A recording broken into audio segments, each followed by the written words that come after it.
Welcome to the 2017 EMS Today opening ceremonies and keynote session. Please help me welcome EMS Today Conference Chairman and GEMS Editor-in-Chief, A.J. Heitman.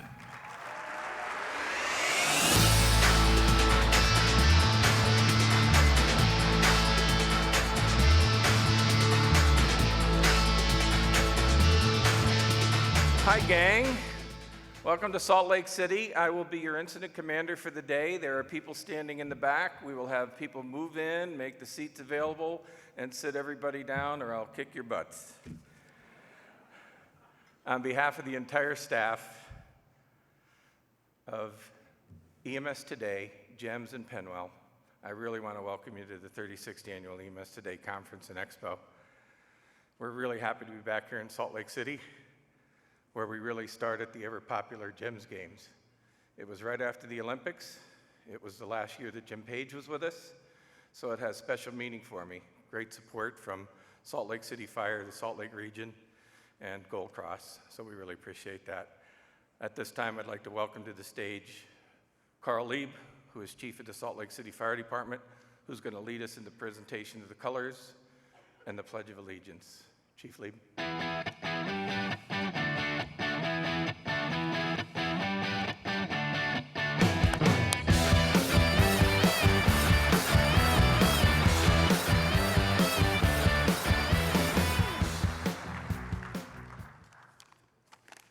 Thank you. Good afternoon. On behalf of Salt Lake City and the Salt Lake City Fire Department, I want to welcome everyone to our capital city and to Utah in general. As you've seen, this is home of the greatest snow on earth. Also the connection point of the first intercontinental railroad, the Mormon Tabernacle Choir, and one wonderful, very innovative and progressive fire department that I'm very proud of. We're pleased to host you for this year's EMS Today conference and hope that you get to know our department as well as all that Salt Lake City has to offer over the next 3 days. So we're happy to have you. To officially open the 2017 EMS Today conference, please stand for the presentation of the colors by the Salt Lake City Fire Department Honor Guard, accompanied by the Emerald Society Pipes and Drums.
Please join me for the Pledge of Allegiance.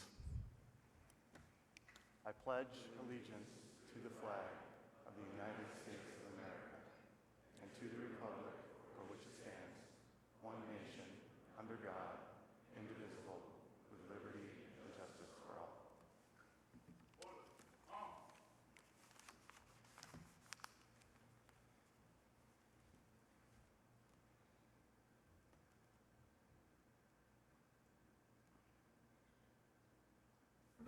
At this time, we'd like to honor the EMS providers who paid the ultimate sacrifice in 2016 and encourage your agencies to attend the National EMS Memorial Service in May in Arlington, Virginia. It is the highest tribute that we can pay to our fallen colleagues. Please watch this video and pause for a moment of silence at its conclusion.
Thank you. Please be seated. You know, we felt it would be wonderful since we were back in Salt Lake City if we could have you experience the beautiful sounds of the Mormon Tabernacle Choir. And those of you who know me know that I always try and think big, so I reached out to them to see if they would join us in person. But they said to me, "Do you realize we have 350 members?" And unfortunately, their practice is this evening, right after we're finished, so they couldn't do it. But their choir director, Mr. Ronald Jarrett, was very gracious and allowed us the opportunity to play a very brief clip that he provided to us of the wonderful, majestic sound of the Mormon Tabernacle Choir. So please enjoy.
Thank you very much, and thank you to Chief Lieb, the Salt Lake City Fire Department, our wonderful Honor Guard, and the Emerald Society. Visit their booth in the exhibit hall this evening to purchase memorabilia and support this great organization. Now, please help me welcome to the stage Senior Vice President and Group Publisher, Mary Beth DeWitt. Thank you, Chief.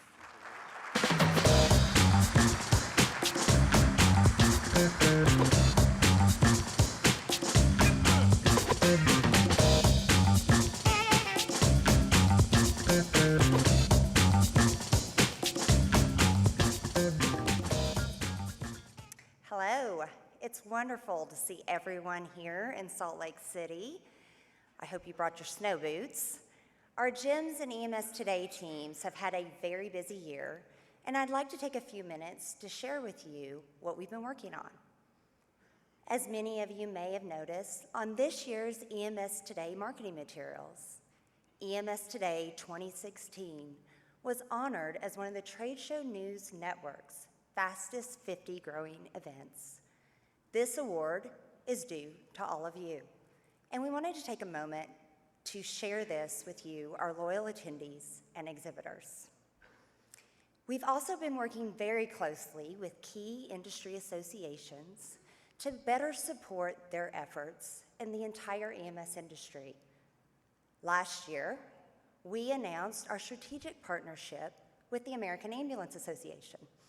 We're fortunate to continue our relationship as the exclusive media partner of the American Ambulance Association's annual conference, as well as their Stars of Life EMS Personnel Appreciation event that recognizes the amazing and rewarding efforts of EMS heroes throughout the country.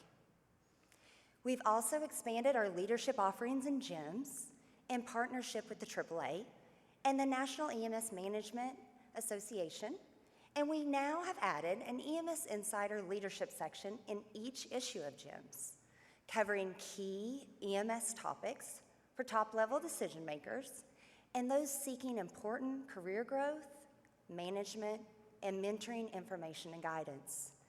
Be sure to take advantage of NIMS's EMS Officers Management Credentialing that is available throughout our conference this week. Additionally, GEMS will provide in-depth journalistic coverage as the exclusive media partner for the following organizations and conferences: the American Ambulance Association, Page, Wolfberg, and Worth's ABC 360 Conference Series, and Take Heart America, a National Cardiac Arrest Survival Initiative. We're also pleased to announce that GEMS is now NAEMT's premier media partner. We're proud to support the great work of this important association. To learn more about all of our partner associations and their initiatives, please visit them in our exhibit hall. As many of you are aware, GEMS and EMS Today are owned and produced by Penwell Corporation, a 107-year-old global media company headquartered in my hometown, Tulsa, Oklahoma. For nearly 3 decades, Penwell has provided content to our global audiences via publications, websites, and trade shows across 6 different continents. Therefore, we felt it was time to finally expand GEMS' global reach. Last September, we announced GEMS' expanded editorial board.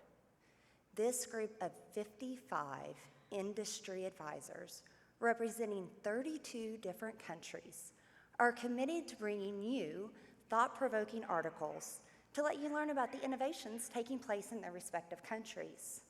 Tomorrow, from 2 to 3 p.m. in the exhibit hall, at our special events stage, we will introduce several members of the GEMS International Editorial Board who will briefly share information about their country's EMS systems.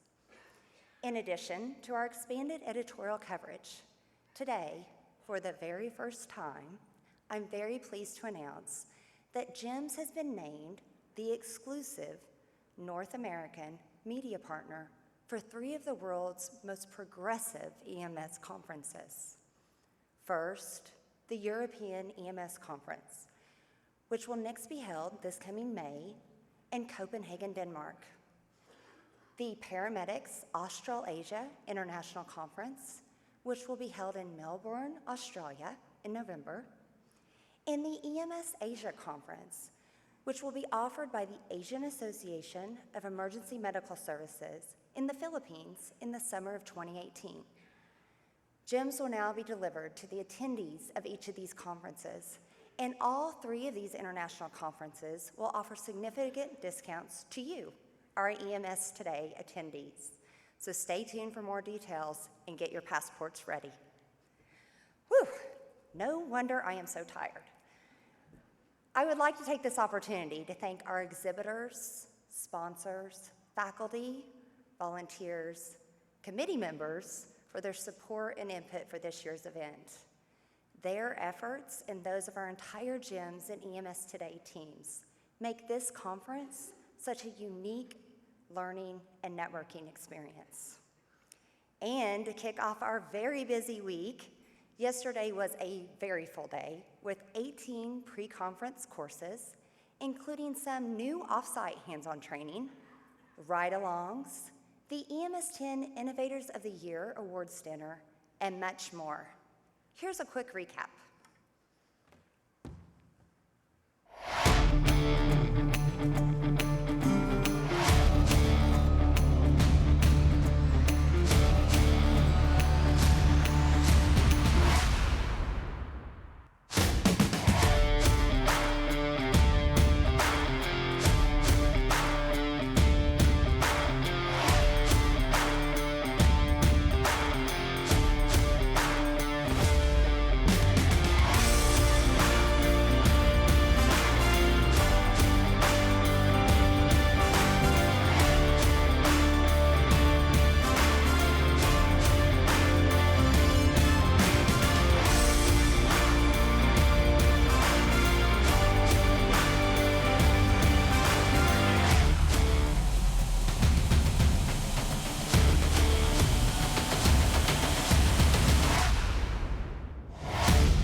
Looked like fun, huh?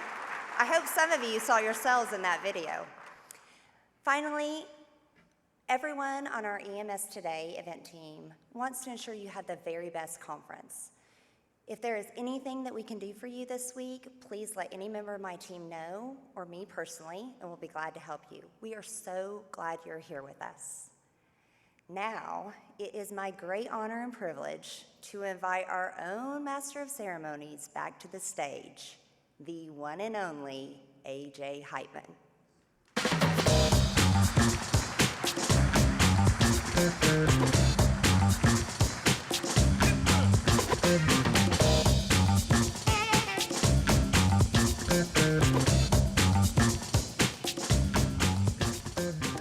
Ready to rock and roll? Come on, you ready? I stopped at one of the hospitals the day before yesterday, and I was talking to some of the staff and giving them some information on the conference, and through the glass door came one of our attendees with a big bump on her head, and 13 stitches had to go in her hand. She had fell on one of the streets, and I told her, don't be a Nancy and get to the conference, and she's here. Thanks, Mary Beth. At this time, I'd like to recognize our keynote sponsor, Zoll. We really appreciate their continued support of EMS Today in this keynote session. Each year, the other thing that's really important to us is we give out scholarships, and we ask exhibitors to donate their unused conference badges so that we can award them to EMS professionals who might have never attended the conference before and couldn't afford to do so. This year we had 90 qualified applicants, and thanks to the support of our exhibitors, we're able to share 58 full conference passes to first-time attendees. So a warm welcome to all of you, and let's thank them. The scholarship program would not be possible, and I can tell you that the people who receive it are totally grateful to all of you. I'm also thrilled to tell you that we have 67 crews here from agencies who sent large groups to EMS Today this year. We're very proud of the offer that we give for this most advantaged crew pricing at our conference, and just a reminder that we'll offer the same crew pricing for EMS Today 2018 in Charlotte. So we look forward to seeing your crews in Charlotte and taking care of that one price pays all for all of your crew members. You can send as many as you want for the level that you select. And I want to encourage you to download the EMS Today mobile app so that you can stay up to date on anything that's going on, any changes, any events, any sessions, exhibitors, special events this week. And I also want to encourage you to participate in social media. It's very important. Our people who can't be here like to hear about what's going on. We overload them with what's going on so that they would join us and enjoy the same thing that you're enjoying. So you can like us on Facebook, connect on LinkedIn, and be sure to tweet your thoughts and photos using our official hashtag, which is #EMSToday2017. Now, would you please welcome to the stage the Utah Department of Health, the EMS Director, Guy Danzy, and State EMS Medical Director, Peter Talek.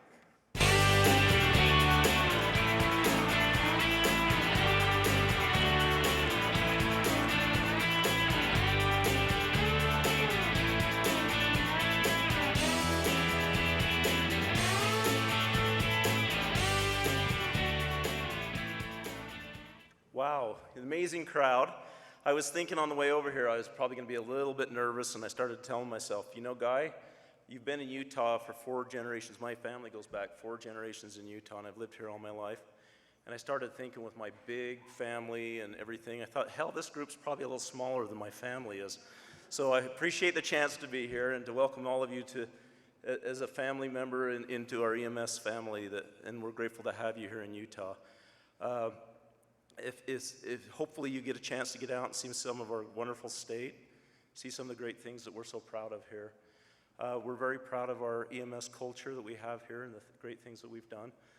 Also, if you're out and about and you have any bad things that happen, remember there's a lot of people from Idaho and Wyoming that come to visit Utah.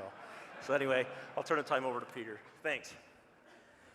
Howdy, everybody. Peter Talak. I'm the State EMS Medical Director, and I want to welcome you to our pretty great state. It is really a nice place, and I tell you, if you have some time to get away from the extraordinary educational opportunities you have here, I won't encourage you to do so, but there are about 12 ski resorts, 6 of which are less than an hour away. And there's 5 nice national parks in the south of the state. So if you have a chance to get away, either this trip or want to come back and visit, there's plenty to do here. I just want to express my appreciation to AJ for the chance to welcome you, and also express my appreciation to y'all for everything you do every day for the people that we all care for. I'm an emergency physician. I work at the University of Utah Emergency Department. And the things you do and the environments in which you do it bring me to my knees in admiration on a regular basis. It's truly an honor to be an EMS physician, to teach and partner and work with people like you, especially folks who care enough to come to a conference like this to get better at what you do. Just like the Salt Lake City fire crew yesterday, who resuscitated a very seriously injured burn victim with inhalation injuries who was in full cardiac arrest and asystole when they pulled him out of the burning house. And now he's in the ICU intubated and has a fairly good chance of making it. So congratulations to Salt Lake City Fire.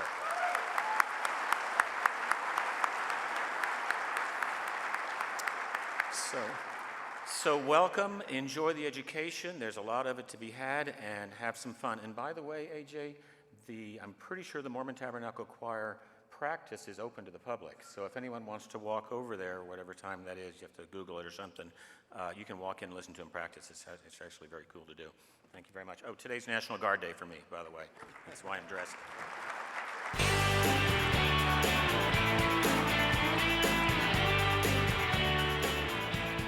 And if you choose to do that, that's very good. Just let me know that you're going, because I have to go to the exhibit hall for the opening reception and beverages that await me over there. So it's a hard choice, but somebody's going to have to do that.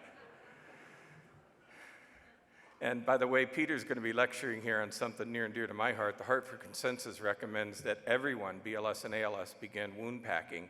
And so you're going to hear more about that, and Peter's going to do a great session on how to do wound packing, as is Dr. Andrew Dennis, who is the chief trauma doctor from Cook County Medical Center, and also the advisor, the medical advisor to Chicago Fire, Chicago Med, and Chicago PD. So if anybody sees gunshot wounds and the need for wound packing, it is Dr. Dennis. You know, EMS has changed drastically over the years, but those changes being driven by a lot of innovations from a lot of people looking to improve clinical and operational practice, and no area has escaped their creativity as they work to bring EMS care to a higher level. As a result, their innovations allow us to provide better care to more people in more ways than ever imagined. Last night, we held EMS 10 Innovators in EMS Awards, and the dinner, sponsored by Physio Control and Stryker. It was an outstanding event. So we'd like to share with you now this year's EMS 10 award winners.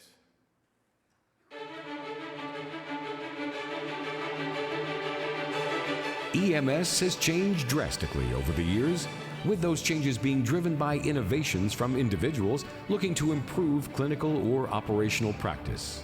As a result, the service now provides better care to more people in more ways than ever imagined. This process of innovation continues today in agencies large and small, public and private, from basic EMTs to medical directors. As the leader in spreading the best knowledge in EMS practice, GEMS, the Journal of Emergency Medical Services, with support from Physio Control Incorporated and Stryker, is proud to recognize the top 10 innovators in EMS who drove the EMS practice forward in 2016. Mary Ehlers, recognized for developing several educational programs, courses, and textbooks to help train medical professionals worldwide. Michael Baker, recognized for leading several innovations at the City of Tulsa Fire Department, including developing an app that connects the department's high utilizer database to local social services agencies. Brian Clemency, recognized for spinal motion restriction research and advocacy. Scott DeBoer, recognized for teaching EMS professionals pediatric basics via a quick-to-read, easy-to-understand book of tear-out posters designed to hang where education really gets done, such as bathrooms, bulletin boards, and break rooms. Sanjaya Karki, recognized for introducing the concept of helicopter EMS and hospital-based ground EMS service to Nepal and developing a pre-hospital care system from the ground up. Brett Patterson, recognized for his hard work as the chair of the Medical Council of Standards for the International Academies of Emergency Dispatch, which ensures that emergency medical dispatch protocols are evolved to meet the current standard of care. Brenda Staffen, recognized for leading innovations in the Community Health Division of the Regional EMS Authority, including Medicaid funding and a nurse helpline that handles low acuity calls. Jonathan Washko, recognized for overseeing several innovations at Northwell Health EMS in New York, including a team that published a study that statistically showed the positive power of mobile integrated healthcare and community paramedicine. Siegfried Weinert, recognized for establishing bilateral governmental EMS cooperation contracts between Austria and the Czech Republic, so that patients receive help from the nearest ambulance instead of the correct ambulance. James Woodson, recognized for developing and launching HIPAA-compliant mobile technology that allows pre-hospital providers to share information and images to emergency departments before patient arrival. Congratulations to all the EMS 10 Innovators in EMS Award recipients.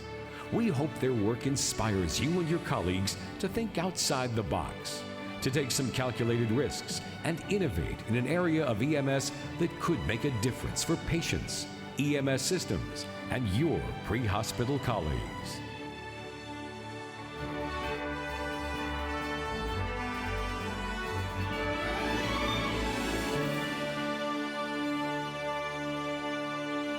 Can I ask all of this year's EMS 10 winners to stand up and be recognized by your peers?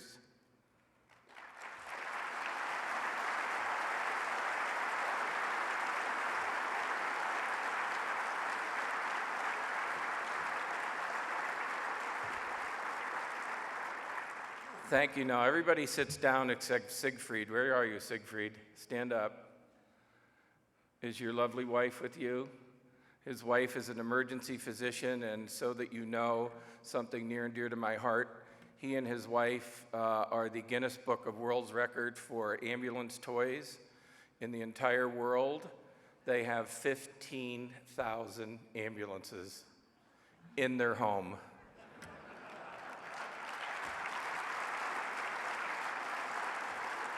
Heck, I'd have nominated him for EMS 10 just for that.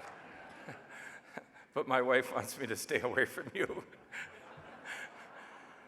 Ladies and gentlemen, thank you for acknowledging these industry innovators of EMS 10 Awards hosted by GEMS and supported greatly by Physio Control and Stryker. They'll be profiled in a special EMS 10 video that'll be posted to gems.com in March.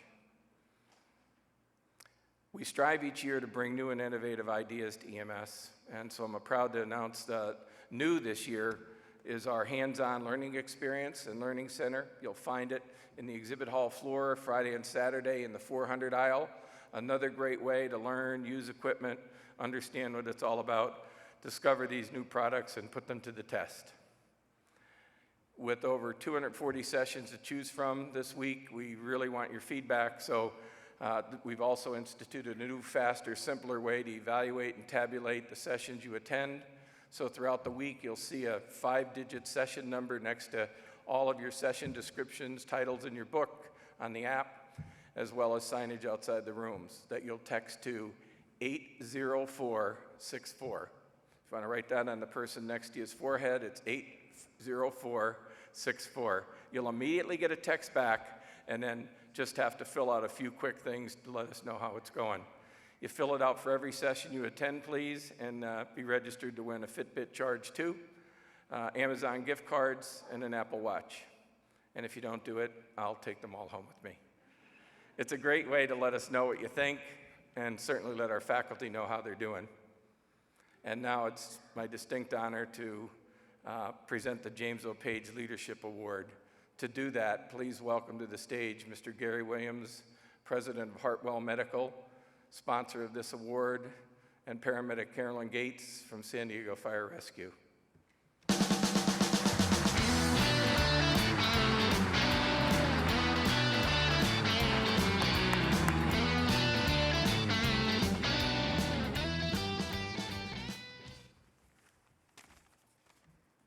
So accompanying me, AJ already said, is Carolyn Gates, and obviously without her,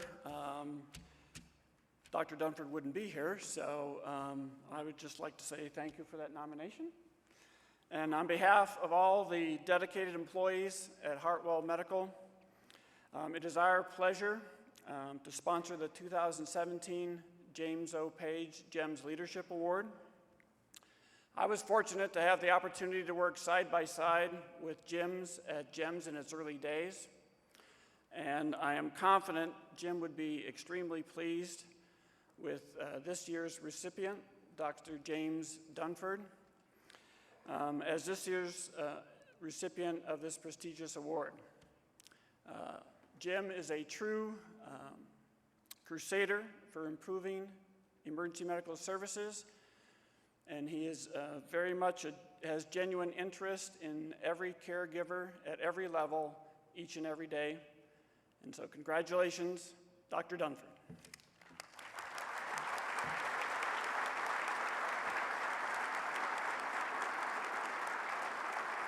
Please welcome to the stage this year's winner of the James O. Page GEMS Leadership Award, Dr. Dunford, and watch this short video explaining more about the award. Thank you very much.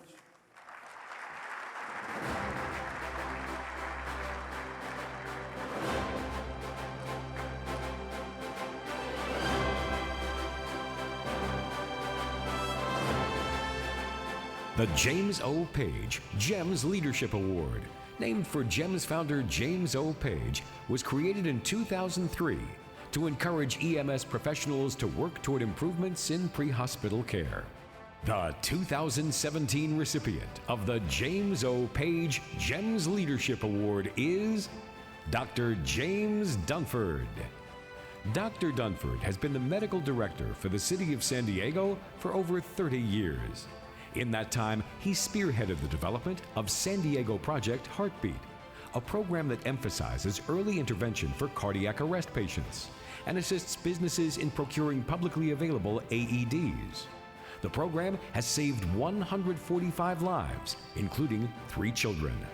Dunford has also worked tirelessly to reduce unnecessary 911 calls. He worked with the San Diego Police Department to develop a serial inebriate program, which became a national model for handling chronic public intoxication patients. He also helps with the homeless outreach team and created the Resource Access Program to allow field paramedics to easily enroll homeless patients for city and social services specific to their needs. He also championed Project 25, a United Way Housing First initiative that allowed the city's top 25 highest 911 system users to all be housed in one building, with vigilant case management and care for the residents. This has had a significant impact on the frequency of 911 transports. Congratulations, Dr. James Dunford.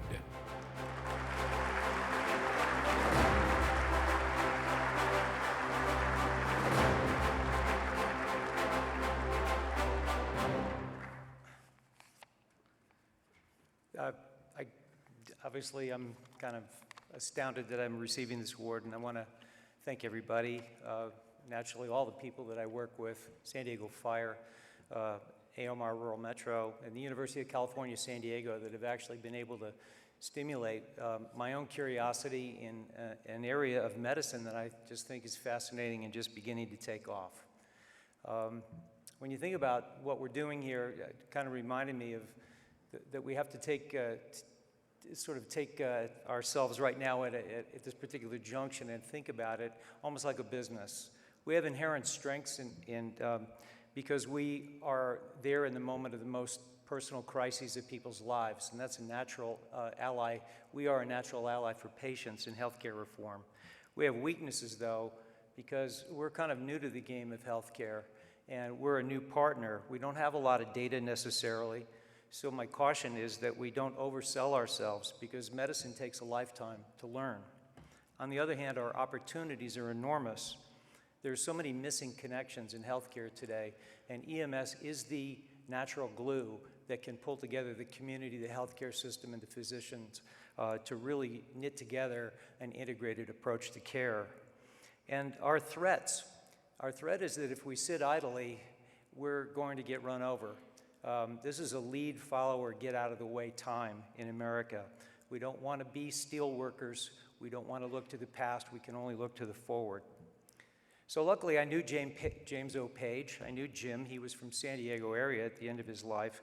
And the things that I remember about him was his passion, and particularly the vinegar that he had in his blood.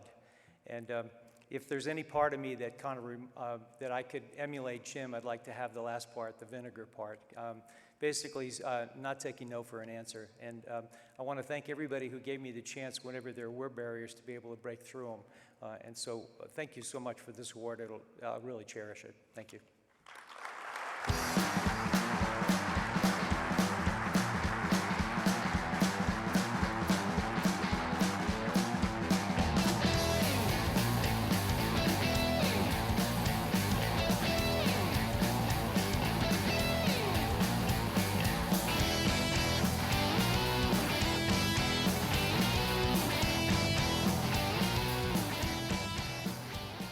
Thank you, Dr. Dunford, Hartwell, Carolyn, and congratulations. The next award's very special as well. To John P. Pryor, MD, Street Medicine Society Award, sponsored by iSimulate, is presented each year to a physician who has come up through the ranks as an EMS provider and constantly demonstrated a sincere and ongoing dedication to the betterment of EMS on a regional or national basis through clinical excellence or educational, logistical, and/or humanitarian initiatives. This was another pet project of Jim Page. He formed, along with Dr. Bledsoe and others, the Street Medicine Society, which is only open to physicians who started out on the street. So to give this award, I'd like to welcome to the stage Peter McKee, CEO of iSimulate, sponsor of this award, and key organizers of the Street Medicine Society, Drs. Ed Dickinson and Dr. Brian Bledsoe. Please join me.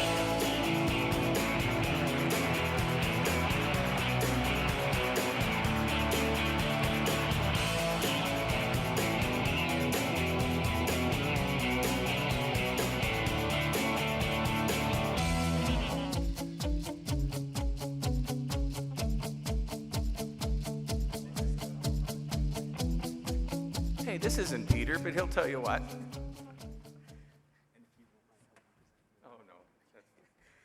Hello, everyone. I'm obviously not Peter McKay, so if you were expecting a fancy Australian accent, that's not going to happen here today. You're going to have to settle for Albany, New York. Unfortunately, Peter was a little sick, so he couldn't be here to present the award, so I figured I'd speak on behalf of iSimulate. We're absolutely honored to be here. Thank you all for joining us, and thank you, AJ, for letting us be part of this. Just to maybe tell you a little bit about my day so far. I was eating lunch at about 2:30 this afternoon when I found out that I had to be here in 30 minutes ready to go to present this award, so I apologize that I don't have anything else prepared for this. But we do have a video for the award, so if you wouldn't mind joining me in watching this video to tell you more about the award. Thank you.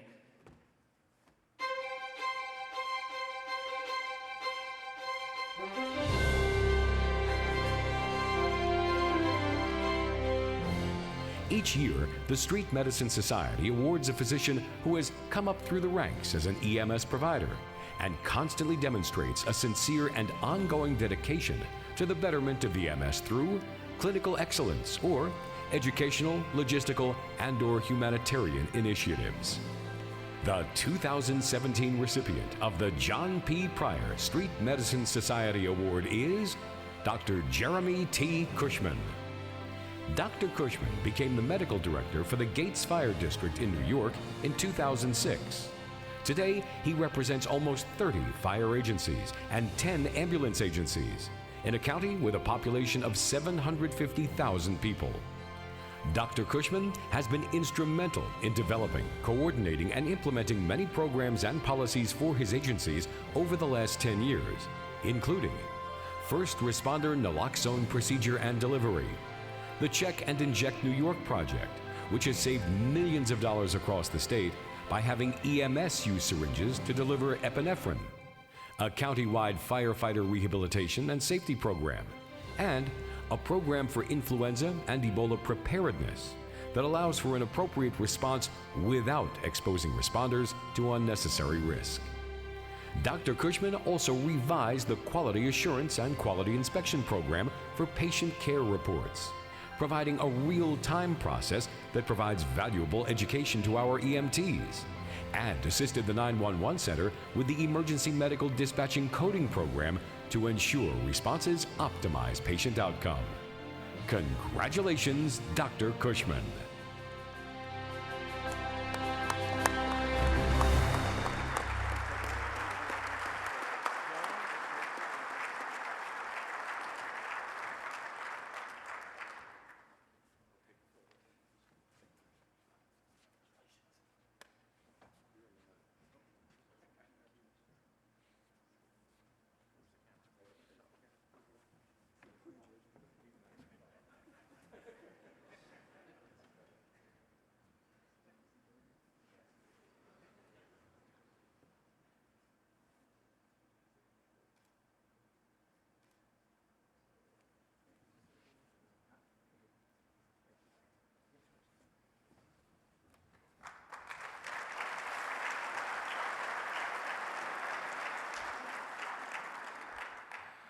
For those not familiar, the John Pryor Award is named after John Pryor, who was a member of the Jim's editorial board that was killed by a mine in his calling to Iraq on Christmas Eve several years ago, and that's who the award is named after, so it's very significant for us. This year we're presenting a few prestigious Lifetime Achievement Awards to individuals who work tirelessly and most often humbly behind the scenes to promote the highest quality care and service in EMS. On Saturday, 11 a.m. on the special event stage, immediately after his special behind the scenes lecture on planning and what's involved in taking care of the president everywhere the president goes, we'll present a Lifetime Achievement Award to Rear Admiral Ronnie Jackson, the President's personal physician and a member of our Eagles Metropolitan Medical Directors. Please join us Saturday morning to recognize Dr. Jackson, the 2017 GEMS Games winners, the Pre-Hospital Care Research Forum Award winners, and the Nicholas Rosenkrantz Award recipient for injury prevention. But today, for his lifetime commitment to the development and improvement of EMS throughout the nation, GEMS, EMSToday, and Penwell are pleased to recognize Mr. R. Gene Moffitt, founder and chairman of Gold Cross Ambulance right here in Salt Lake City, with a Lifetime Achievement Award. He started Gold Cross in 1968 by responding to emergency calls in his home, from his home in a Cadillac ambulance, a man after my own heart. In the early 70s, he was instrumental in working closely with the Utah State Health Department to create a certification program for ambulance personnel. No small feat in those days. And under his leadership and vision, Gold Cross ambulance employees were some of the first paramedics trained in the state and in the country. Gene also pioneered a system status management system in the early days for deploying ambulances instead of putting them in just fixed locations. Today, Gold Cross provides basic life support care, paramedic, critical care, neonatal, bariatric, and 911 services in not just Salt Lake City, but also 5 counties with a team of over 350 highly trained and certified paramedics, EMTs, and other professionals in a fleet of 155 vehicles. We got a chance to see their team participate in the GEMS games, and it really made us all proud. Under Gene's leadership, CAS certified Gold Cross ambulances exceed all established standards for emergency response protocols and is fully integrated with other local, state, and national emergency response agencies to assure a seamless benefit to the community. And in his spare time, Gene has served as the president of the American Ambulance Association, chair of Utah Emergency Medical Services Committee, and president of the Utah State Ambulance Association. Ladies and gentlemen, please join me and welcome to the stage Mr. R. Gene Moffitt as a recipient of the 2017 Lifetime Achievement Award in recognition of his significant contributions to the development of EMS throughout Utah and the United States. Gene.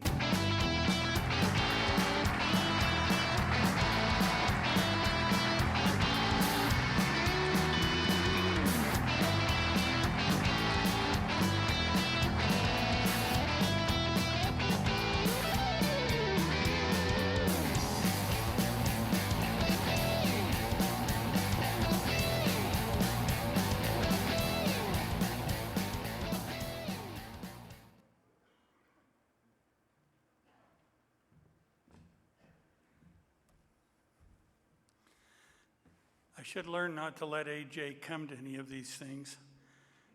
He's been a good friend. I certainly am so grateful to GEMS and the many people who I've had the great opportunity to serve with on a national basis and on a state basis. I'm grateful to my family, children, grandchildren, and great-grandchildren who have been instrumental, but also those of other agencies that over the years we've had the opportunity to work with, to draw upon their expertise and to help us to know what to do. It's been a great honor. I thank GEMS for this presentation and welcome all of you to Salt Lake City and the state of Utah. Hope you have a good stay. And again, thank you for this most wonderful award. Thank you very much.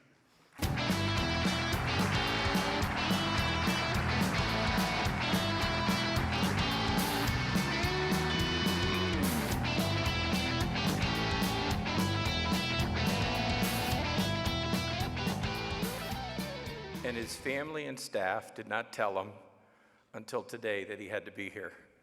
They just had it on his calendar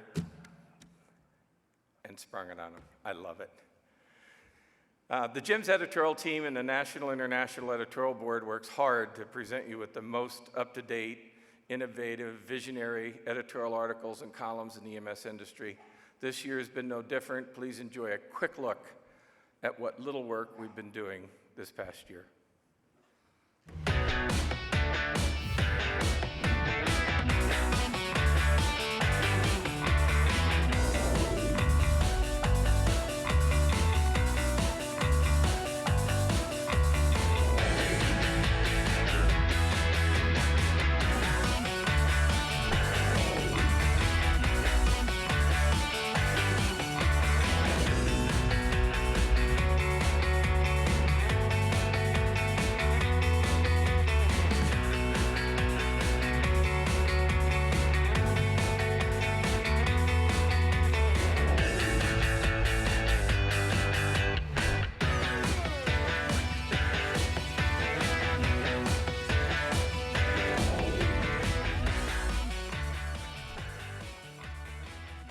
And I'd be remiss if I didn't call out Ryan Kelly, who is our managing editor. I tell everybody I get paid to read the magazine, and he gets paid to make me read the magazine 50 times, and really making it look and feel the way it does. So thank you, Ryan Kelly, and everybody else. The GEMS Games, now in its 14th year, started here in Salt Lake City thanks to founding sponsor Laerdal with a vision to really improve things through simulation and through high-tech and high anxiety, actually. And it promises once again to deliver an exciting, challenging, and educational scenario for the final competitions. I can't say too much about it, as I never can, about what you're going to see this year, but or what the teams will be faced with, but rest assured it'll be another fast-paced MCI that'll call their skills into play as EMS providers. So don't miss the finals on Friday night. There's CE credit for it. The doors this year, we're going to open at 5 o'clock following the close of the exhibit hall to give you a special behind-the-scene looks at how we pulled this all together and allow you to watch the fourth place team, which always has the honor of being our run-through team, for us to do a dry run. And you'll see how all of that happens in the final adjustments that we make for the 3 finalist teams that'll compete starting at 6 p.m. So please join us, and here's just a little teaser.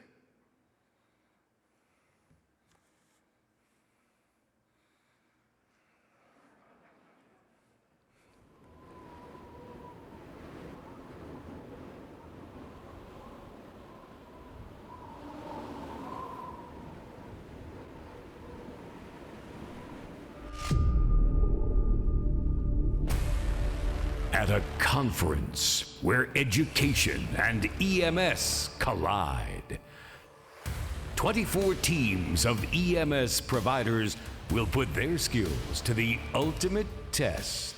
A test of agility, of strength, and of clinical aptitude. All racing against time to save a life. 3 teams will rise, only to face the ultimate challenge. A 20-minute mass casualty incident that's bigger, louder, and more challenging than ever before. Only one team will prevail to win GEMS Games Gold.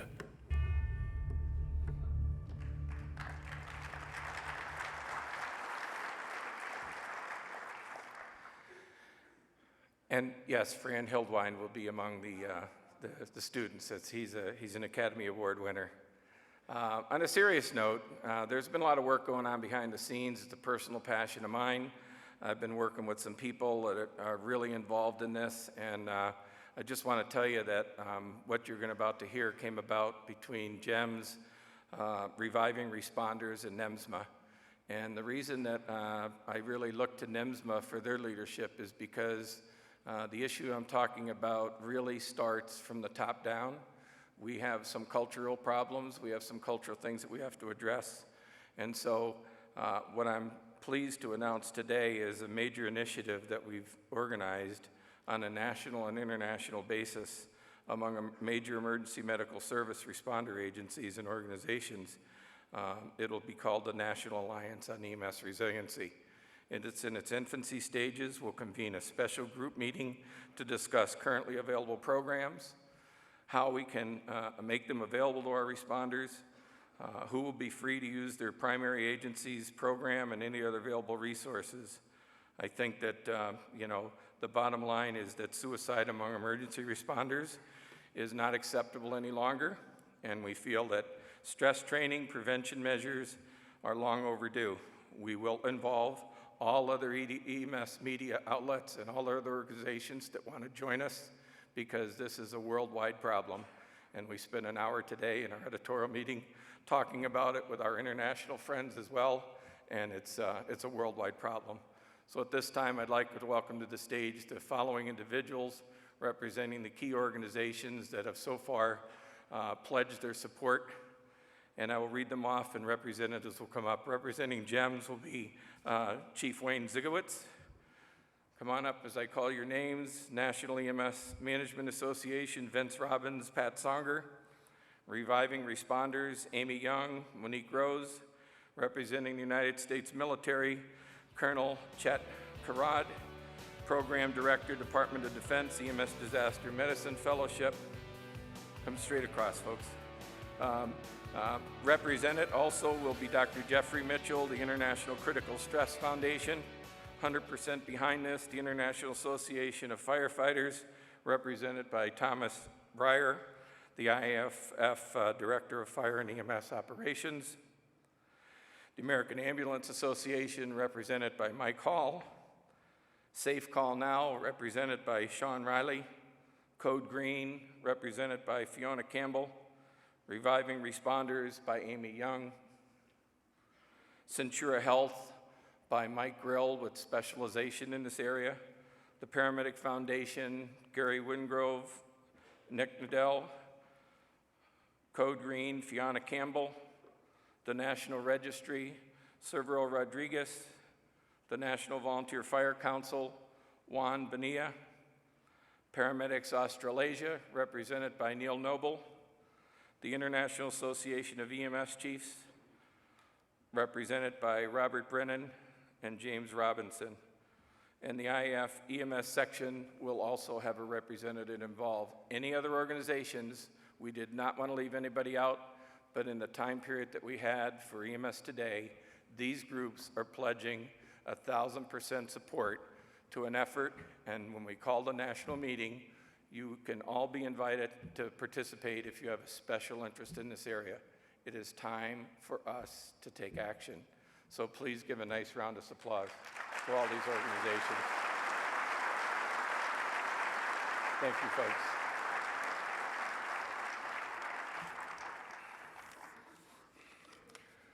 So those of you who attended EMS Today the last 2 years heard my pledge that we were going to continue to work on this, and just recognizing the problem is only one part of it, so this is a boots on the ground approach to be able to do that. We're tapping into all the military support and success of special forces to have them involved so that we bring those resources home so that people can finally talk about it and take care of our never-ending problem. We're going to take care of the ongoing challenges of stress among EMS providers and prevent unnecessary suicides. The GEMS articles, the worker groups such as these that were here with me on the stage have been recognized the horrible hidden emotional monster that can't get released from our hidden closets in our brains, and encourage many to seek counseling and to not be ashamed to do so. So it's been a major contribution to the EMS industry, but our work isn't completed. And so we pledge to you to follow the military's proven process to shore up the emotional defenses of our troops to cope with stress, suicide, and provide structured resiliency training. So thank you very much. Another round of applause for all of those agencies.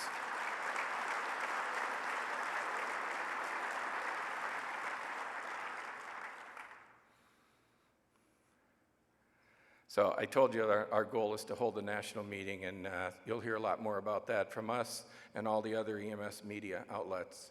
And in tandem with that, one of the people that really stepped forward to talk about this with me was Michael Parascandola, Senior Director of Zoll Medical and sponsor of the keynote session. So I'd like Mike to come up and give you a few comments about where his driving passion has been.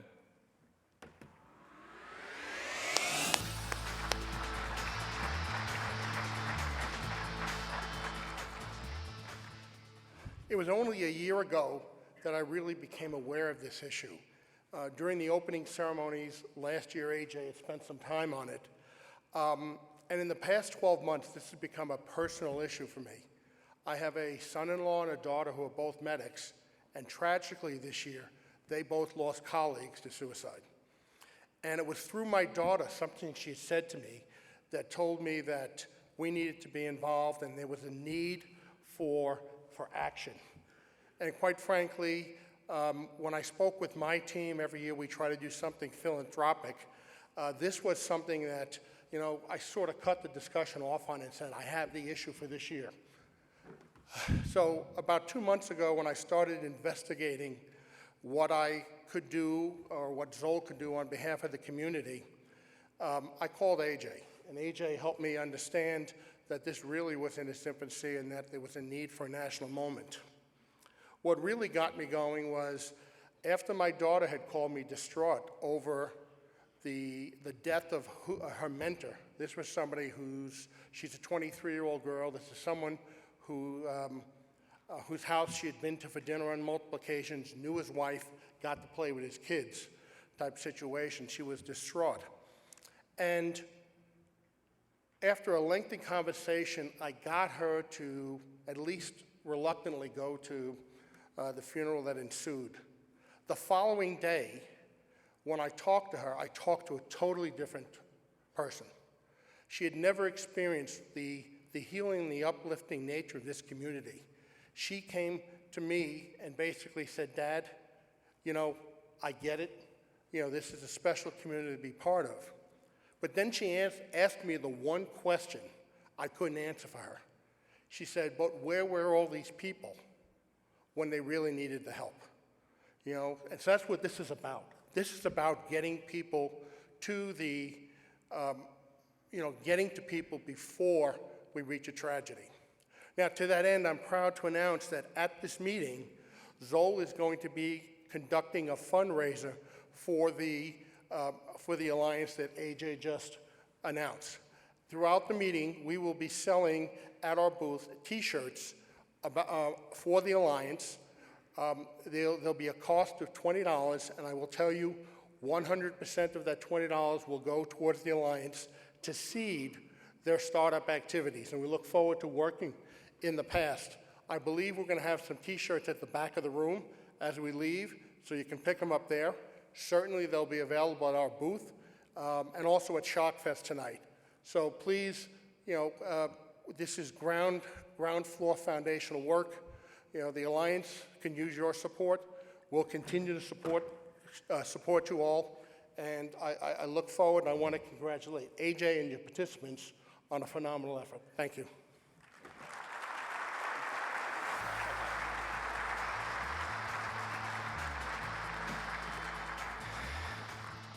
And all you other advertisers and exhibitors, get ready, because we're going to need your support as well. It's now my pleasure to introduce our keynote speaker. We originally planned on having Elizabeth Smart here with us to talk to you about the physical and emotional battles that she faced after being kidnapped right here in Salt Lake City. But then I learned through the National Registry and a few other people of an even more amazing story of tragedy and triumph involving one of our own. Our keynote speaker miraculously pulled him up by his physical and emotional bootstraps to become a successful EMS physician, medical director, and aeromedical director. Dr. Michael Peterson is a board-certified emergency medicine physician, a critical care transport paramedic, a certified medical transport executive, medical director of the paramedic training program for Mount West Community and Technical College, as well as the medical director for HealthNet, aeromedical services in West Virginia. His compelling story is both chilling and it will warm your heart. It'll bolster your confidence, show you how you can maneuver through the stressful challenges and sometimes dangerous world of EMS. He is a wonderful person. Please welcome to the stage one of our own, Dr. Michael Peterson.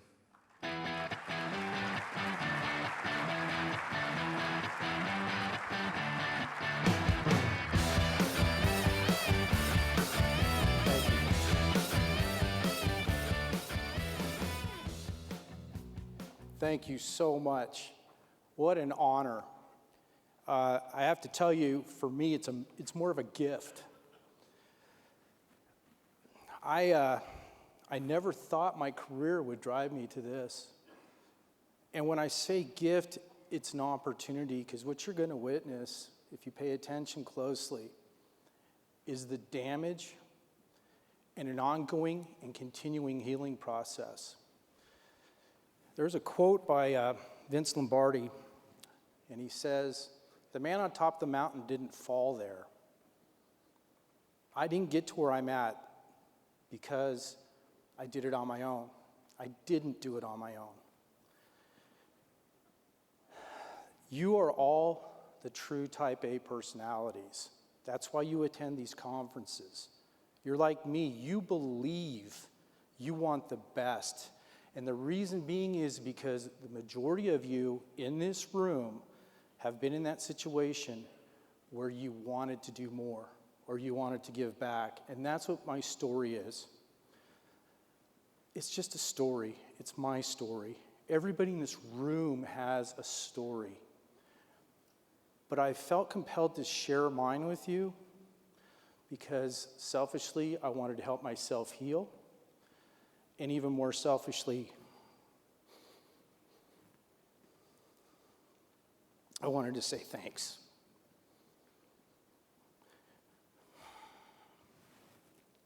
I also want to prove to myself that I'm worthy, that the life I was given back, I've embraced and I've honored all of those promises I made with God.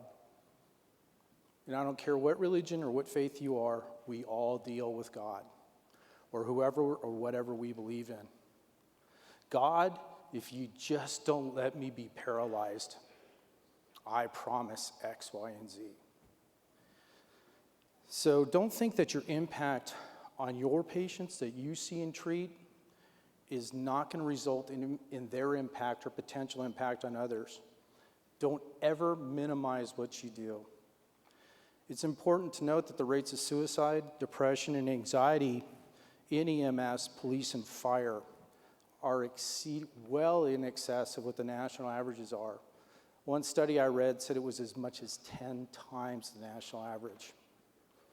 So I'm going to start off telling you what I get to do today. And I don't mean like, oh, what I get to do and you don't. I mean what I get to do. I'm a medical director of a 501c3 nonprofit aeromedical company based out of Charleston, West Virginia. This is our Eurocopter 145 that flies out of Morgantown. If you look just underneath it, you'll see the dome of the Coliseum at West Virginia University. This aircraft transports neonatal intensive care patients, pediatric intensive care patients, balloon pumps, just about anything, scene flight, scene stroke, scene MI, trauma, everything. So this is our aircraft that works down mainly in our Kentucky region. It's pretty much a dedicated strike ship for trauma, although it does do everything else the other companies do. I put this one in there because you can see the blood oozing outside of the aircraft. That became very important to me. Where we work and live, we have hospitals that have absolutely zero blood products. No plasma. If they do have a blood product, it may be one unit. And what they do is they'll give a state trooper an igloo ice chest and say, we're out of blood, go to the blood bank. Jumps in his car and he takes off. We decided if we got blood and plasma available, we could actually leave that out for them. Take our resources, or we'll use ours and you keep your own. This is our coverage area. We start all the way down in Martin County, Kentucky, southeast Ohio, all the way over into the DC metropolitan area, as far north as almost Pittsburgh and as far south as Virginia. I get involved in everything. I'm on faculty with the emergency medicine residency program. I do research. This is our Eurocopter 135 the day we put plasma and blood on it. I'm also proud to say I'm a paramedic program director. So I beat them up from day one, and hopefully they come back and work for me. I'll tell you something interesting that happened to me this morning as I was walking in. I saw a group of young, I'm sorry if you're in here, kids, coming in here all excited and jumping around. It turns out they were from, I think, Massachusetts. Are you guys in here? Yeah. If that's not exciting, does that not tell you that what you do really does matter and people envy it and want to emulate it? So anyway, see if my clicker works here. In West Virginia, there's no such thing as a flight physician. The crew configuration, according to the state, has to be paramedic nurse or nurse paramedic. So I decided, well, if I can't fly as a physician, heck, I'll become a paramedic. So I'm proud to say I got my paramedic card. It's awesome. It's great.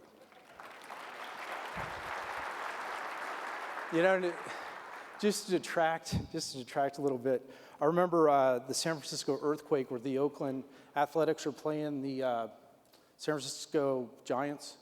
I don't know if anybody here remembers that. The freeway pancakes on top of itself.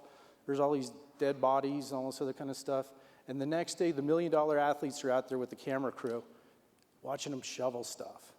And my buddy Dave Hayes nudges me and he says, they all want to be us. You know, disaster is a great leveler, is it not? They all want to be you. I want to be you. And I'm proud to say, with this card, I'm one of you, and I had the chance to prove it, and I'll talk about that in a little bit. I also do a lot of engagement with the West Virginia State Police because I don't believe that there really should ever be a division between police, fire, and EMS. Now, you guys probably can tell by the helmets up here, I'm an ex-cop. So go ahead and make your firefighter jokes about who's the hero. Yeah, I hear it all the time.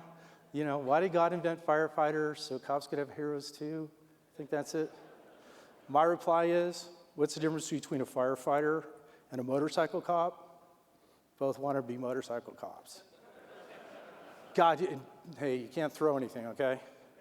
Behave. So I have to talk a little bit about my background. I was about 6 or 7 years old. My dad was a California Highway Patrol officer. My mom comes into my room and wakes me up, and she takes me and my little brother and my sister, and we're sitting on the couch. And it was one of the first times in my life I saw my mom cry. 4 California Highway Patrol officers are gunned down by the same 2 suspects within 20 minutes of each other. The guy on the Officer Frago, the second one in, was one of my dad's academy class roommates.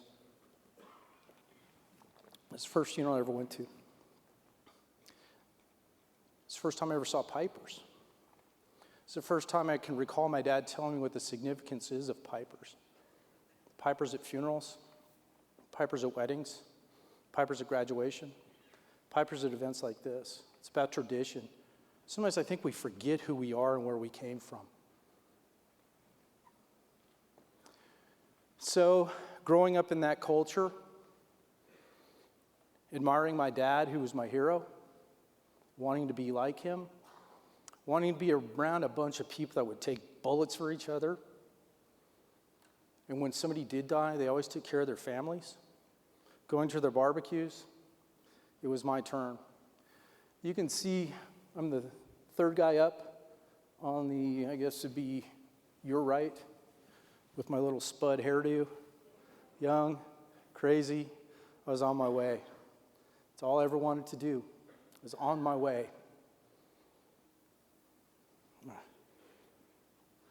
Got my California Police Officer Standards and Training certificate. And lo and behold, within a year, it's the first time I really had a personal interaction with EMS. I was working as a rookie cop, or I should say I was a rookie cop working in a solo car on Christmas Eve, and I got dispatched to an armed robbery in progress. Tones come off. My designator was Boy 2. 6 Boy 2 Santa Rosa, 211 in progress, 9th Street Market, 9th and Wilson. Be advised you'll be handling solo. There's no available backup. Is there any I hope there's communicators in here, because I'm telling you what, you guys are our angels. I can't imagine the stress that you must go under or undergo. But like a rookie, I hit the hyperdrive and I roll to this thing. And I'm coming northbound up Wilson. And we're going to this little stop and rob. That's what we used to call them, funny stop and rob. Santa Rosa Boy 2, I'm about to go 1097. I'm about to go on scene. I need a unit to come in eastbound. I need to come one southbound. We'll triangulate this place off. We'll take these guys down. Be advised, you have no available backup. What do you think I did? Hit the hyperdrive, man. I'm taking them down. So as I roll up, 2 guys come storming out of the stop and rob. One runs northbound away from me. One runs south past my patrol car. And if you don't think that people practice how to kill cops, you got another thing coming. It's a classic tactic that they use. It's called dog rabbit.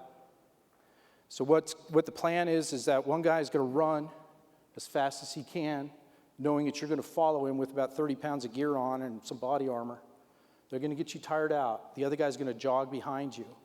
He's going to jump. He's going to jump you, take your weapon. They're going to beat the hell out of you, and they're going to kill you. These guys are fresh out of San Quentin. So as I roll up, one guy takes off north. Bail out of the car. Boy 2, I'm northbound. I'm in foot pursuit.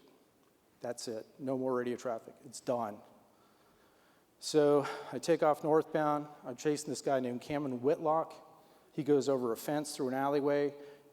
And as I come over, I drop my nightstick and my portable radio. Falls off my gun belt. I can look down and I can see what I thought was a gun and some money. and he keeps running, so I run after him. I chase him into a carport where he stands with his fist raised, and at a full run, I hit him as hard as I could, and I knocked him to the ground. About that time, the other guy, Joseph Oakes, who's jogging quietly, jumps on my back and is trying to take my duty weapon. So the fight's on. Whitlock gets away and takes off. He's the first guy I'm chasing. Oakes gets away from me and he starts to take off. I grab him from behind and I apply the carotid restraint.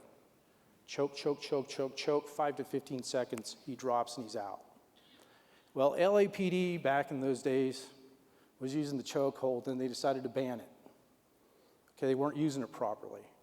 Well, our policy was if you use carotid restraint, you handcuff the suspect, roll him to his back, and feel for pulse.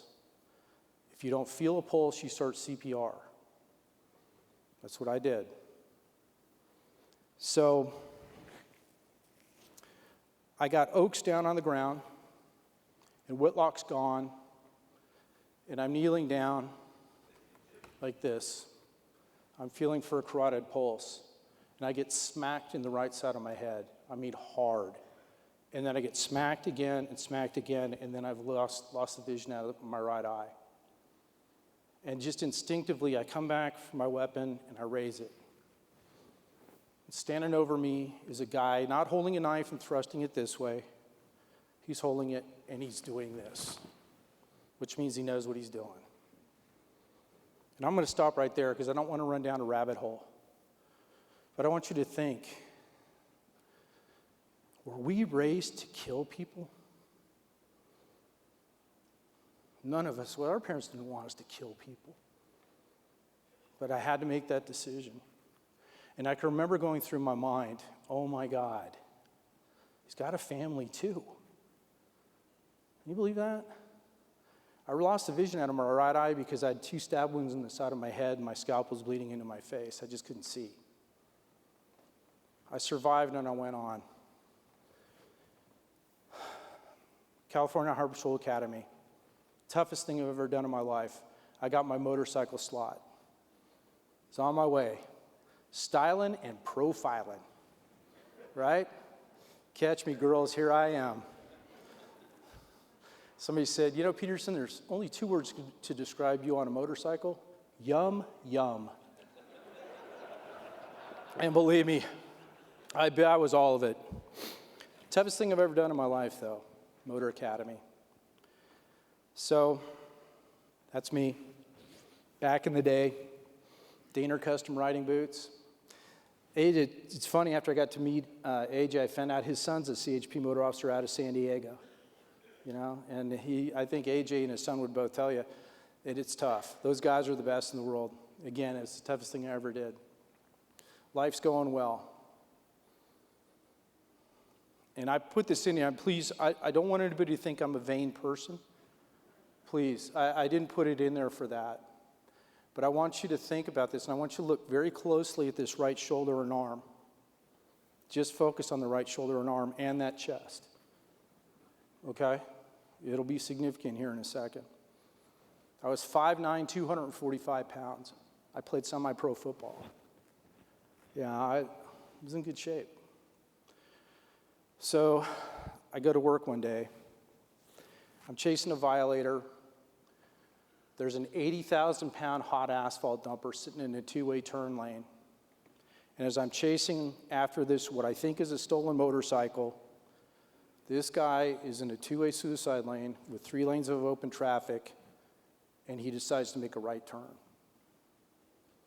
And when he does, motorcycle I'm chasing goes up on ahead. When he makes that turn, let me back up here a little bit. I've got to make a decision, how do I want to die? Do I want to be crushed by the wheels, or do I want to be cut in half by the trailer tongue? And I remember as this truck turns, grabbing so much front brake, I can feel my front tire start to chatter. And that's where we're trained, back off, back off. You know, motor officers, we're training, there's a procedure called 40D cell, which they just burn into us. Ever heard your son use that term, AJ, 40D cell? Chatter, chatter, chatter, oh my God, oh my God. And my mind says, It's not so bad.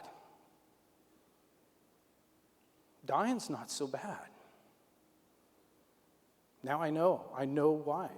I know how I'm going to die. So I made a decision. Do I get cut in half by the trailer tongue, or do I take my chances by launching my bike into the drivers? And if you look at the front part of the truck, those two drive wheels, that's what I launched my bike into. I hit it, I go over the bars of my bike, and I put my head into the tub of the truck, and I get flipped over backwards. And instinctively, I put my arm out. Everything goes black. Everything goes black. I'm laying underneath this damn thing. It's got 300-degree hot asphalt in it. It weighs 80,000 pounds. I'm just looking up. Just looking up this thing. I can feel the heat and I can smell the asphalt. What's going on, you know? Then I hear the truck release its brakes, and it starts surging forward. And I stuck the heels of my boots into the ground, and I started pulling myself out. Black again.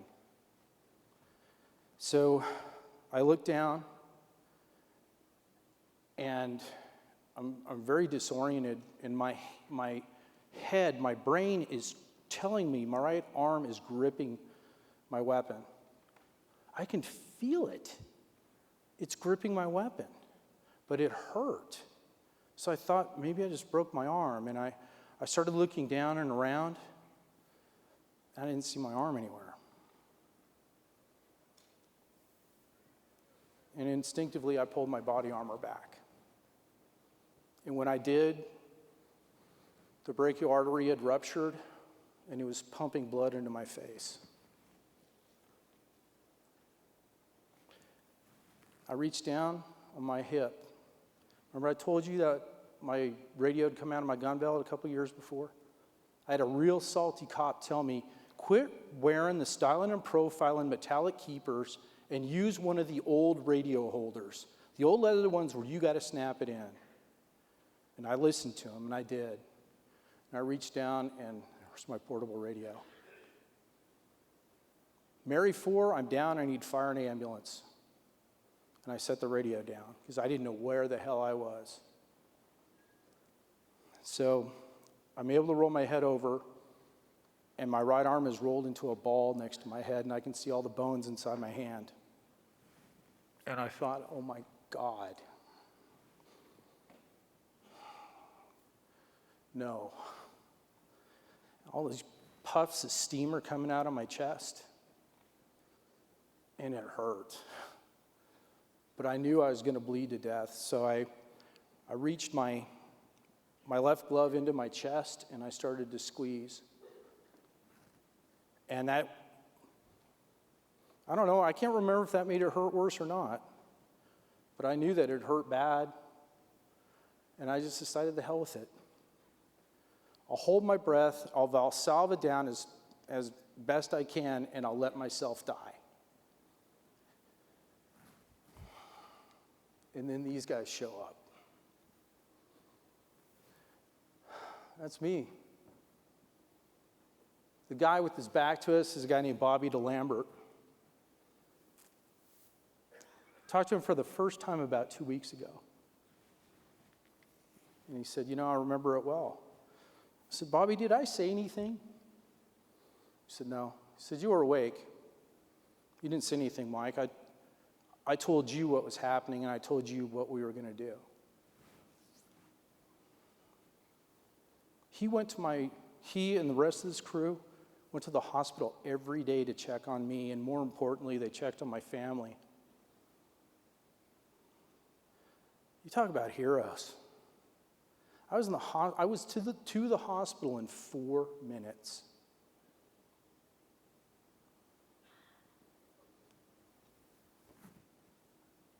Hand looks awful white to me, doesn't it? Look white to you?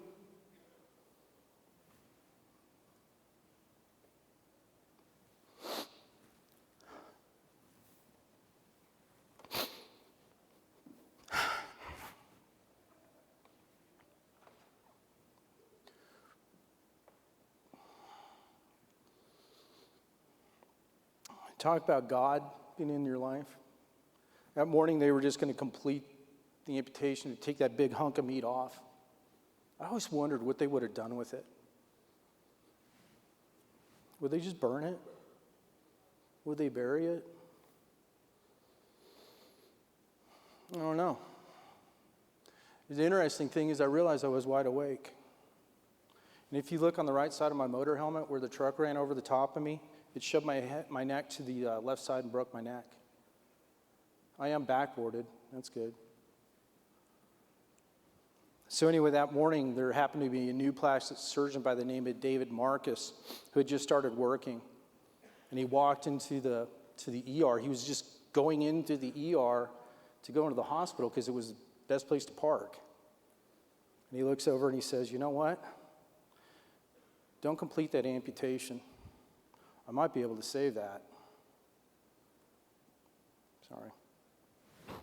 And that's what we did. Now there's about, I don't know, a few weeks I can't account for.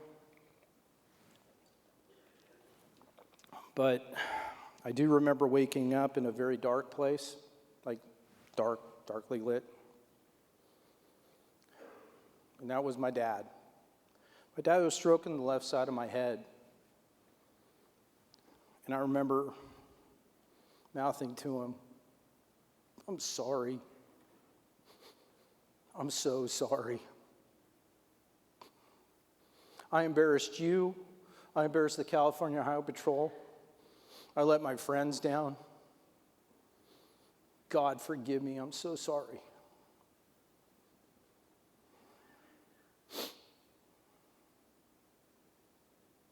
And this is the only time I think I can really remember being truly afraid. It was the day I was getting discharged.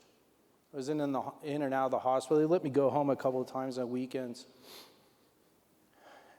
But mainly I was there. I was a resident for about 18 months. I was able to keep my arm. And that was the most frightening day I can remember. The guy that's not doing all the funny posing, I don't know if you can, there's a guy named Dave Hayes. He's the guy on the right. Dave was actually at the scene of my crash, and I remember him telling me, I'm not going to let you die alone, Mike. I'm not going to let you die alone. And I'm like, am I worthy? I wasn't. That started the reconstruction phases, and this is when I really started descending into my own living hell. I was isolated, alone. I felt disposable, discarded. My friends quit coming around, and I was truly alone. I used to have these nightmares, the typical nightmares you would expect from something like this, but those started to dwindle, and what I was starting to have were these euphoric dreams. I was back at work. I was somebody again, and then I'd wake up and I was nobody. Nobody. So, the state of California is a pretty wonderful place when something happens to police or fire. And what they'll do is they'll send you to vocational rehab if something like this happens. And that's what they did. And I came back in and I got my test scores. And the lady, I remember this, she was this big, wonderful lady. She was huge. She'd say, come up, she'd give me this big hug, and she said to me, do you think you're a smart guy? And I said, well, I think I'm about average. And she said, well, you're in the 99th percentile. The state of California will pay to send you to college. I'm like, I'm not going to college. I want to go to college. What am I going to do in college? And you know what she said? She said, police, fire, and EMS, their average aggregate IQs are higher than the majority of the population in the United States. Now, I don't know if that statistic has changed, but that's what she told me. And that's what I did. But in the interim, I can remember sitting in my chair with my leather riding jacket on, about to brush my teeth with a 9mm. And I never thought life could ever get that dark. But I think what happened for me was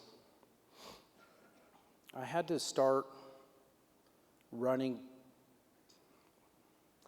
for lack of a better term in my mind, I had to start running away. A lot of people will tell me, well, you became a successful physician and look at all the wonderful things you do. I wasn't running to anything. I was running away from everything. Everything that scared me, everything that made me afraid, until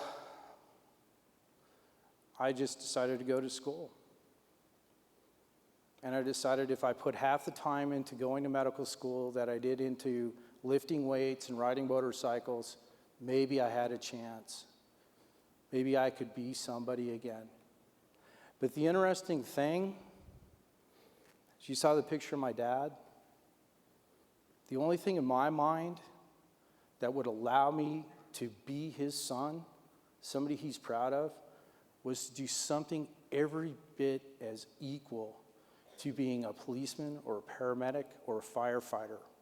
Well, I was injured. I couldn't really do much of that. Well, I became a doctor. I don't know.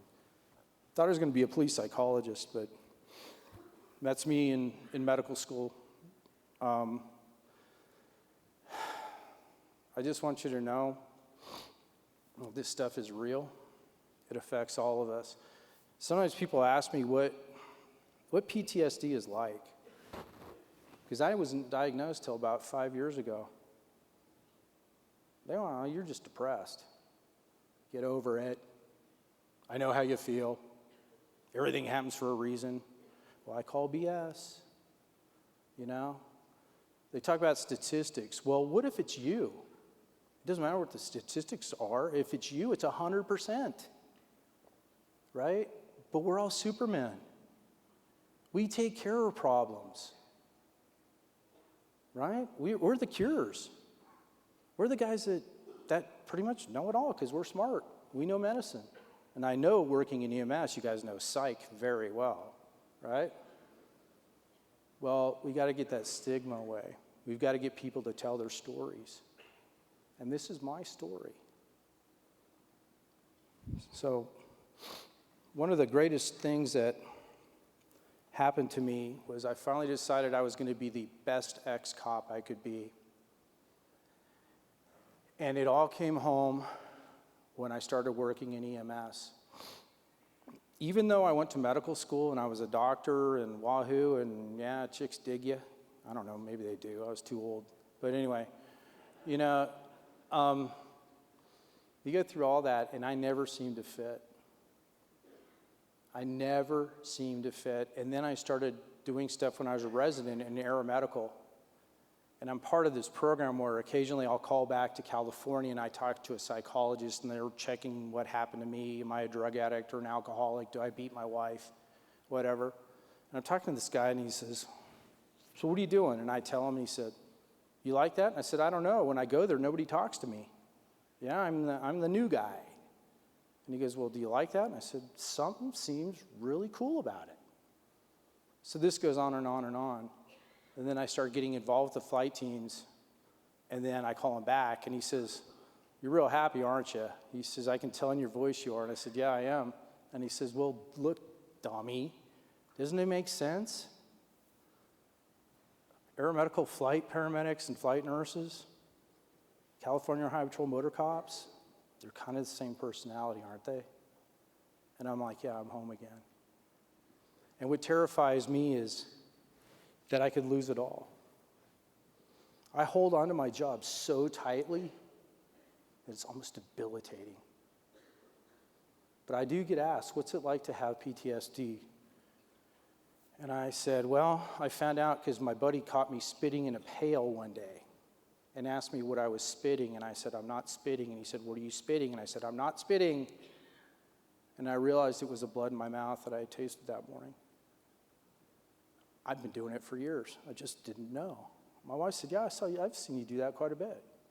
I just didn't know. PTSD for me is like going down a roadway and you hit a patch of ice and you lose control of your car. Or that deer that runs out in front of you. or maybe that fender bender that you just avoid. You know that rush, that feeling that you get after it's happened, but you realize you're okay? It's just this overwhelming, like, that's what it's like for me. And it can come out of the blue. Boom, I don't know what triggers it for me. I don't know, I can't really put a finger on it. I can tell you what does trigger it, probably more accurately. There is one trigger that I can recognize, and that's the feeling of threat. That's the feeling of, I'm going to lose my job, which means I'm going to lose my identity, which means I'm not going to be one of you. But fortunately, I work for a great company, and I'm just going to kind of tie this all up here real quick. The best thing that happened to me was when somebody showed me how confident they were in me. So it's about, well, this was just happened last spring. You know, I'm that medical director that always, you know, he's kind of like, are we going to beat up a cat, Spike? And you beat up a cat? We're going to be, you know, I always want to be involved. I just love it. So I get a call at 4 o'clock in the morning, and it's the president of the company. He says, Mike, there's a 29-year-old woman with her arm trapped in a plastics auger. She's been trapped for 4 hours, and you're going to have to go cut her arm off and get her out. What? Yeah. There's an aircraft that's going to meet you at the top of the trauma center, and you're going to have to go chop her arm off and get her home. They're out of medication, by the way, so you better hurry up. So I'm driving as fast as I can to the trauma center. I call ahead and I say, hey, these are the drugs I need, blah, blah, blah. And I learned this in law enforcement. There's always a rule of 3, right? 1 primary and 2 backups. That's how we worked. So I wanted a giggly saw, a reciprocating saw, and a pair of rib separators. And what I thought in my mind was I would just make a circumferential incision, pull that apart and deglove the arm and cut her right across the radius and ulna. And so I get to the trauma bay, and it's dark 30 in the morning. And I look up, and the vice president of the company is there. His name's Matt Hanley. He's a very dear friend. And he walks in. I said, what are you doing? He said, well, when the other flight team, the other aircraft will come in, I want to make sure that crew's okay because they're very stressed out. And I said, yeah, I'm sure they are. Where's your flight suit, Matt? And he says, it's in my car. And he said, well, go get it because we're going together. And we got out there, and I'm like, how's a former amputee going to amputate somebody else, especially a 29-year-old female? And I remember we got there, and Matt knelt down, and he looked at her, and he said, honey, we can't get you out of here. We've tried to cut this machine apart. They've tried to back it up.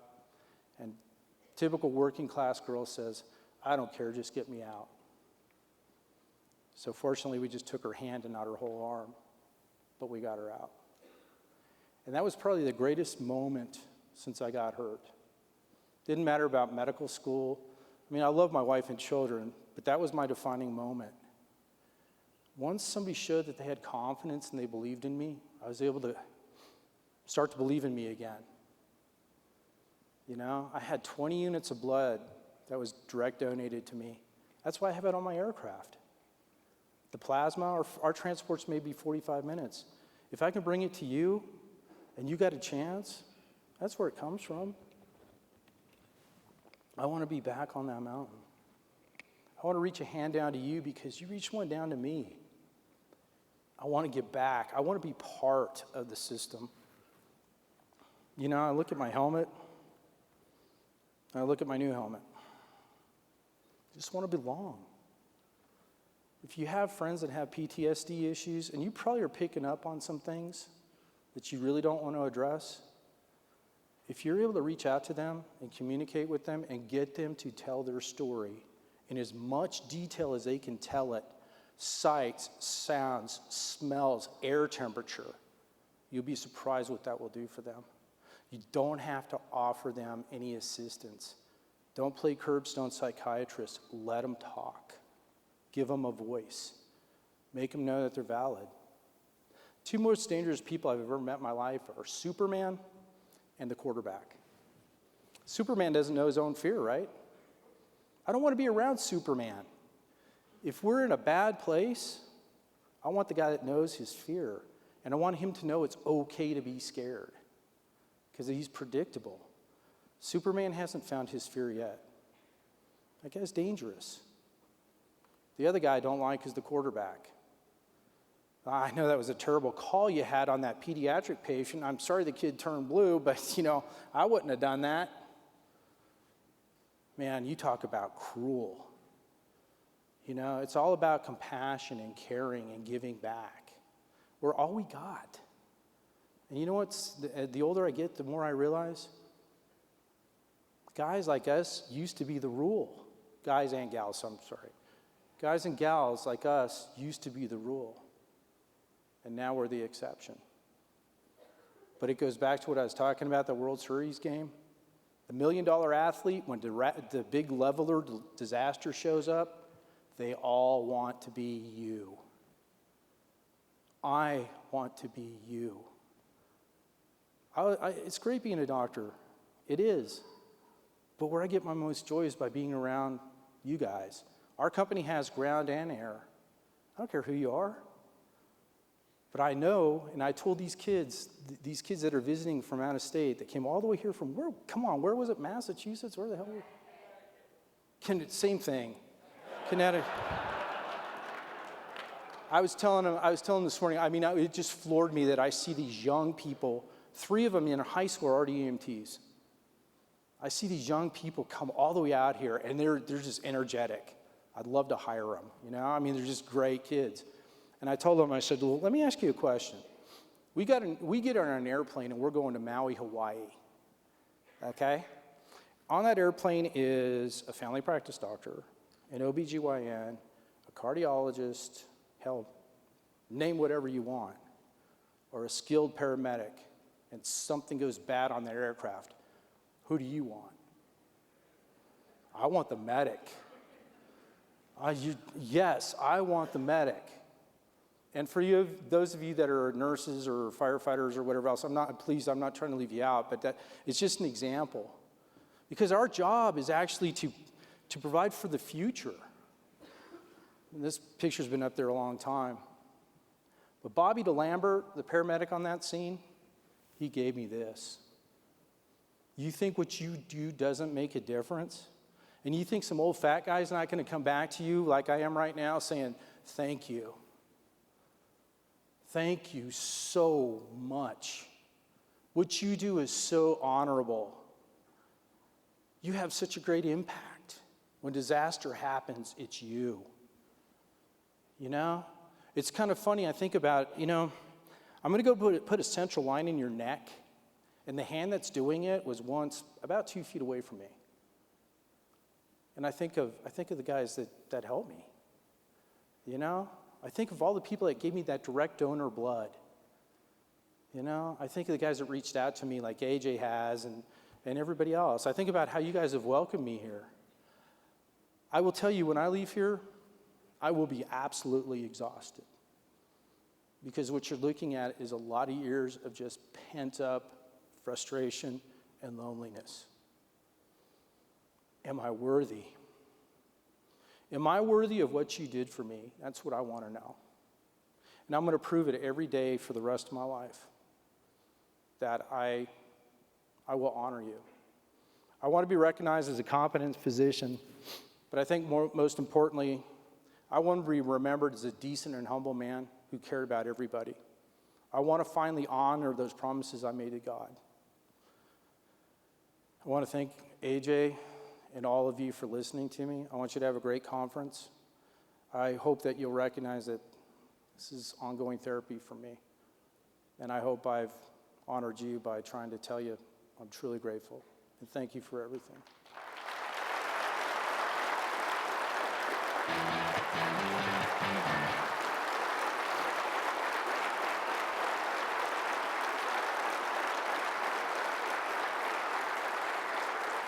Did I do okay? Yeah, you're good.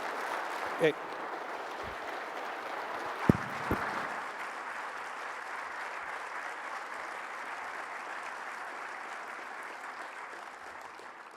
Didn't I tell you? Didn't I tell you he's one of us? That was a great keynote. A great way to get us all excited for the show. Sometimes we have to start here to go here. Some final reminders.